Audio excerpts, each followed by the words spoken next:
Hey, how's it going? Good, good. I have this to offer you. And this is... This is the earliest sticker-sealed Super Mario Brothers Nintendo game. That's pretty amazing. I know some of them go for a lot of money. Chum. What? Can you come over in here and help me for a moment? What's up, Rick?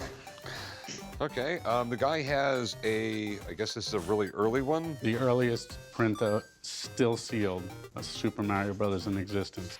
Oh, wow. Just never really been into video games. I still like pinball. I'm coming into the pawn shop today to sell my Super Mario Brothers Nintendo game.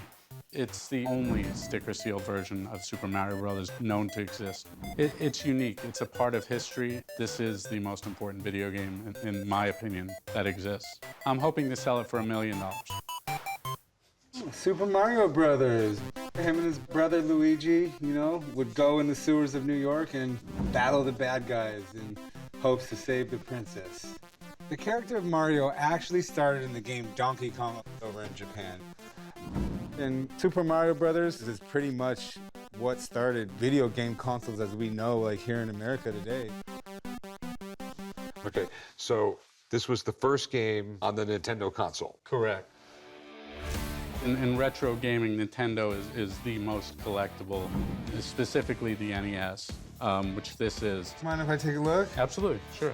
Oh, this is this isn't the shrink wrap version. This is the sticker still version, which I don't know too much about, but I know these are pretty rare. This one also happens to be an incredibly high grade.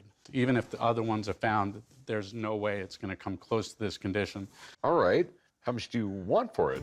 It's a piece of history. It's something that's hard for me to part with, but I would sell it for $1 million. $1 million? Yep. All right. It's a lot of money for a video game.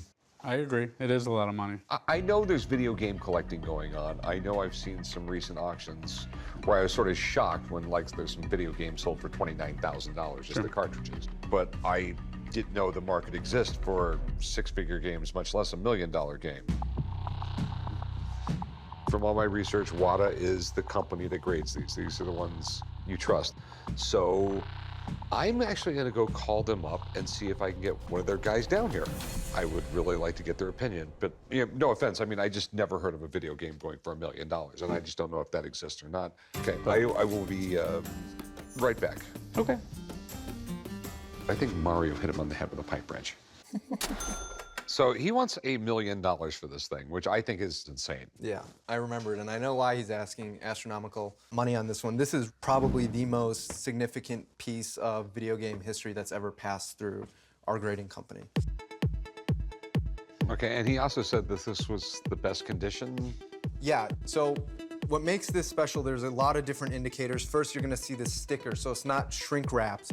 It's from the test market launch of the NES, as far as we know, which was only in 1985 and 1986. No one even knew who Nintendo was. But back then, they were just another company. Once they started mass producing these and sending them across the country, they had to have something that would last on the shelves longer, which is also why seeing this in this condition is just, it's a complete anomaly. This is the second print, and it's the earliest known. There's no other second prints or even first prints known that are still sealed. So we don't know the exact number of copies that were printed in the first test market launch, but we're estimating it's somewhere around the 10,000 print run. And how many of those survived sealed? One, as far as we know. So if this went into an auction today, your estimate would be? It's really hard to tell. It hasn't sold on the open market. As video games are starting to be viewed more as art and history, not just these relics of nostalgia, this is it. This is the one that started it all. It's got the trifecta. It's got rarity, it's got popularity, everyone knows Mario, and it's got significance to collectors. But with things like this, it's high risk, high reward. I know of firm offers that have been turned down at $300,000. Goes up from there. There's no ceiling, really. Okay, I learned a lot today. Absolutely. My pleasure, anytime. Good luck. Thank you. At first, I thought you were crazy. I'm literally a little bit shocked and a little bit speechless, but realistically, what do you want for it? I'm asking $1 million. There's a big business in these right here, and I just been looking into maybe getting into it a little bit, but I'm not going to get into it with this kind of figures to start with. I understand. I understand. Have a great day. I learned a lot, and obviously I have a lot of research to do. Well, thank you for your time. I appreciate it. It's good All to right, meet have a you. good one, man. Thank you. I'm okay that no offer was made. I'm happy to keep the game, and it's a piece of history, so I'm happy to have it in my collection. Hey, how you doing? Good, how are you? Pretty good. Like to sell a couple of Nintendo World Championship game cards. Oh, wow. I've never actually seen these in person. Most people haven't. These are the most coveted video games on the planet. So do you have to blow in it to start the game? Probably. That'll never change no matter what Nintendo game you have. I'm a big Nintendo fan, I grew up with it, and so now I collect the games. It was a time when Nintendo dominated pop culture. While they mean a lot to me, I think I need to cash more right now. So what do you know about the Nintendo World Championship? You enter the competition in 3 age groups. You play Super Mario Brothers, Rad Racer, and Tetris. And the winners competes for lots of cool prizes like $10,000 in cash and a 1990 Geo Metro. So awesome prizes. The gray one was traded into a local game shop where I lived, and the owner got in touch with me. I made him an offer, we made a deal. These were actually played in the competition. This, however, is even more extremely rare than that one. This was a Nintendo Power promotion giveaway. They gave away 26 of them. Oh, you got the magazine. Oh, yeah, these are great. So they gave out 1 to the first prize winner and then 25 to second prize winners. Today, there's maybe only a dozen or so that are still confirmed to exist. I gotta ask, have you ever played them? I have played them with a friend on 2 different TVs, just like the competition was. Here's a dip switch here, which changes the time on them. This was a time competition. These were individually numbered, so no one else has a number 205. And the gold one is really the same thing, but in a gold case. So how much did you pay for these? More than most people should have, probably. You don't want to tell me, huh? Not particularly, no. And how much did you want for them? $35,000. $35,000, wow. That's a lot of money for me to fork out for some Nintendo games. You know, I have some concerns to whether or not that's how limited they are. I don't know too much about these things, rather than they are rare and they are cool. So I got a buddy I want to call to come down and check these things out. Okay. Okay, give me just a second. I'll see if he's available. This is really cool. I mean, we don't only have the gray one, we got the gold one here from the 1990 World Championship of Nintendo. This is amazing. This is like from the first World Series of gaming. This is like one of those items where like the clouds open and like the heaven choir and... Not many are left. Exactly, exactly. That's so cool, man. All right, so I get that these games are collectible and they're cool. Are they authentic? And how much are they worth? Well, these all had numbers, the gray games here. The dip switches, everything looks right. You mind if I take a closer look at the golden? Sure, I promise not to break it. I'll be very careful. All right. There's always, compared to a regular cartridge, just to have a little more weight, being that the extra chips in this piece here. The label looks right. Everything on the outside looks 100% the way it should. You also have some documentation too. Can you tell me a little more about that? So here's the bill of sale, and this has the individual I purchased it from, and he was an original owner. Here's his name right here in the issue of Nintendo Power. Wow. With all the documentation, I'm gonna say without a doubt, this is 100% original.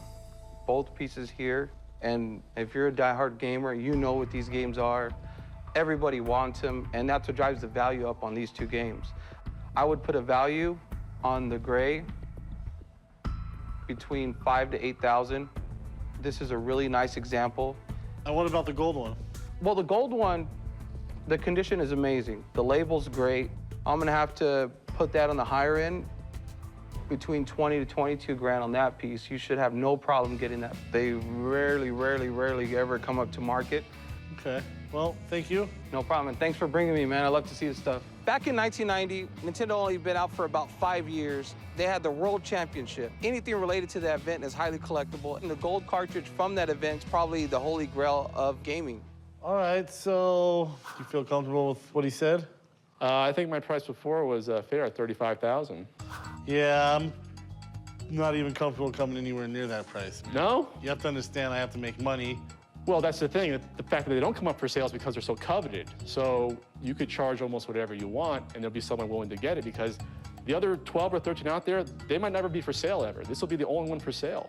I'm not supposed to make super big deals like this, but this could be a once-in-a-lifetime kind of buy. I mean, I see where you're coming from. They are very rare, but if you like to make some cash money right now, I'll give you $15,000 in $100 bills. No, I think that's too far apart from where I'm at right now. I think maybe I can go down to maybe 32. You gotta see where I'm coming from. I have to look at it in the absolute worst terms, so I have to look at them like they're gonna sell for the lowest amount, and I have to look at it like it's gonna sit here for at least a year. So what's a more realistic price you're looking for? I can't come down that much off it. Okay, well, I mean, I wish I could offer you more, but I'm already stretching what I'm allowed to spend. We're about 15,000 apart, so. Well, maybe it wasn't meant to be right now. Well, good luck selling them. I thought the offer of 15,000 was too low for me, but hopefully down the line, someone will offer what I'm asking for. Hey, what do we have here? This is called an M82 unit that is a Nintendo NES demo kiosk. So it was placed in retail stores, and you could demo 12 different games on it. So, in simpler terms, you play Nintendo on it. You could play Nintendo on it. Okay. I'm here today to sell my M82 demo unit at Nintendo Entertainment Center. The M82 was distributed to retailers back in the 80s so that people could come in and play 12 different games and try them before they bought them. I am a little bit of a video game nerd. I'm a video game collector. Today I'm looking to get about $4,500 for the Nintendo. It is really interesting. I mean, Nintendo in 1983 came out with the Famicom. It was basically an acronym for the family computer. It was released in Japan. In 1985, they came out with the Nintendo Entertainment System. They did not want to call it a video game. That's right. Because at this point, home video games were basically dead in the United States because everyone got burned out on the Atari 2600. That's right. So Nintendo did something that really wasn't done very often back then. It's not even done today. They told all the retailers in New York, if you can't sell them, we'll buy them all back, which would have probably bankrupted the company. That's why you would have needed something like this, because if you were able to play something like this full of different games, it might convince you to buy a Nintendo right there. This was only at a retail center, only sent to retailers themselves. So to get one of these is pretty darn rare. There's basically 12 Nintendos in this thing. So how did you get this? Somebody who was friends with someone who worked at a retail center bought it and then resold it to me. So it works just like a Nintendo? Just like a standard NES, you can just play 12 games. That's the difference. So you have to blow the cartridge out before you play it? Absolutely. Okay. How much you want for it? I'm looking for $4,500 for it. It's super cool, I'll give you that. Anything early Nintendo and certain rare Nintendo things are going for insane money. I'm talking like hundreds of thousands of dollars. Yeah. But I don't know if this is worth money. I just don't. Yeah. I actually have a guy that is in the video game business, like he deals in all this vintage stuff. Sure. If I can call him up and have him take a look at it, we can go from there. Yeah, absolutely. All right, I'm gonna go give him a call, hang out, and don't break it, chum. I'm gonna go find a TV, we'll test this thing out. Yeah, absolutely. So it's a M82 NES. You don't see these every day. I love this kind of stuff. As a preservationist or someone who loves the history of this is really something cool. Back in the day, stores that were selling Nintendo games would have to look through these things called merchandise manuals. And they would pick different items that they would want to put in their stores to help sell their games, essentially. Something like this costs a store owner a lot of money. And what I love about this one is that it's not something you just look at. This functions. Okay, cool. Let's test it out. Is it all plugged in, chum? Yeah, it's plugged in. You probably don't know how to do it, but you have to turn the power on. What game is this? So this is actually really cool too. This is kind of something different. This is called a homebrew. People who loved NES games and also knew how to program stuff, they started programming their own NES games. It's something someone crafted in their own garage or their basement. They weren't licensed by Nintendo or any official company. It's just a passion project. Someone just made this? Yeah, this guy, Kevin Hanley, programmed this game as well as several other fantastic games. I think this one's called Nescape. And you gotta kind of go through the different rooms, gotta just kind of figure your way out. This is cool. There's a very niche kind of aspect to the video game collecting where it's not just about the games, it's about all the peripherals, it's about the display units. Basically, if it wasn't meant to be collected, it's collectible. Okay. So what's it worth? I mean, is it in good shape? Is it, Yeah, surprisingly it is. On the open market, these used to sell for $1,500, $2,000. So they've been valuable for a long time. But given that one hasn't come up in a while and that they're harder and harder to find, I'd say this is probably closer to $3,000 if it came up on the open market today. All right. Thanks, man. I Always appreciate happy it. to help. All right, see you later. Thanks. He says I can probably get $3 grand out of it. I'll give you 2. I could go to 3,500. It would make zero economic sense for something that has a current retail value of $3,000, pay $3,500. I understand. I think the market's higher than that. Okay. Anyway, thanks for bringing it in, man. Thank It's you. really cool. And help him out here, chum. Here you go. Sorry, my boss is a cheap ass. No worries. I need to learn more about these homebrew games. They're cool. They're fun. I didn't make a sale today, but I still have a couple lives left, and I think I'm gonna hit the reset button and make a sale somewhere else. So what do we got here? I have a Nintendo game television. So it's a television with a Nintendo inside of it. Yeah, it's actually on the bottom. I don't know why, but it's just something about this thing that makes me want to pull the cartridge out and blow the dust out of it.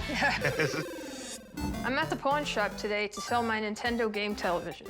When I got this as a kid, I thought this was the coolest thing that I ever could have gotten as a gift. When you see something like that, you're like, wow, I can't believe I just got this. And then you spend like 10 years of your life just playing the thing. I know that they're pretty rare, so I'm hoping to get $1,200 for my Nintendo game television. This is cool. You do have the OG video game system here with the Duck Hunt and Super Mario Brothers. The game that your original Nintendo came with the Duck Hunt pistol and the controller. Yeah. It's Nintendo and it's Sharp. I mean, they're both pretty huge companies in Japan. Sharp, they're basically the GE of Japan. I mean, they make everything from light bulbs to televisions to washers and dryers. And Nintendo, it was the first video game system that every single kid you knew had. Mario's probably as popular as Coca-Cola. Everybody had a Nintendo and everybody had a TV. Let's put them both together and kind of sell it for a little bit lower of a price. But I think both companies kind of realized they made more money selling them apart than they actually did together. So 1990, they discontinued them. When you see the legs on it like this was definitely mounted on a shelf at an electronics store, and it was used as a demo model. Does it work? Yeah, go for it. You can turn it on, check it out. Oh, there we go. There you go. That's pretty cool. Clearly it works. So, what are you looking to get out of it? I was hoping to get $1,200. Okay, I wish you would have just brought me in an original Nintendo with this game and this setup right here, because that would probably be worth $2,000, $3,000 today right now. Wow. But you brought me an old TV, and you don't really have a Nintendo, even though you have a Nintendo.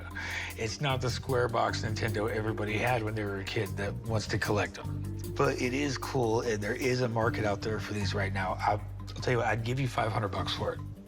Can you do 8? No, but I could do 650. 650? All right, I think we could do 650. Okay, do me a favor. There's a guy over there that will write you up, and I'm gonna sit here and play Duck Hunt by myself. All right, have fun, and thank you very much. I think I did all right. I think my negotiating skills are pretty sharp. I walked out with $650.